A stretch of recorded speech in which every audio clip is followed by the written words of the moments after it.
अगर आपकी मेंटेनेंस की टीम खड़ी है और पार्ट्स का इंतज़ार कर रही है, अगर आपका जो मेंटेनेंस का रीवर्क है वो बहुत ज़्यादा है, अगर आपकी ये जो स्टोर रूम है उस स्टोर रूम में हमेशा स्टॉक आउट का issue most of the times रहता है, अगर आपका जो मेंटेनेंस प्लानर है वो खुद भाग भाग के पार्ट्स पहुंचा रहा होता है मेंटेनेंस टीम को, अगर आपकी मेंटेनेंस की टीम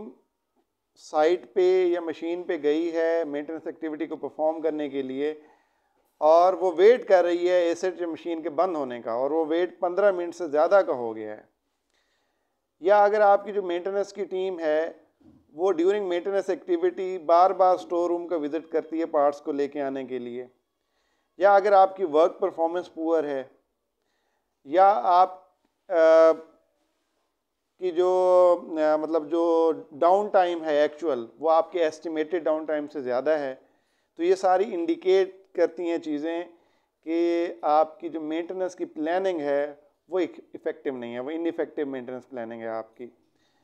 तो ये सिम्टम्स हैं जो मैंने बहुत सारी चीज़ें आपके साथ डिस्कस की हैं, ये सिम्टम्स हैं इनइफेक्टिव मेंटेनेंस प्लानिंग का। तो अगर आप ये चीज़ें फेस कर रहे हैं तो इट इंडिकेट कि आपकी जो मेंटेनेंस की प्लानिंग है वो इफ़ेक्टिव नहीं है। So you need to improve your maintenance planning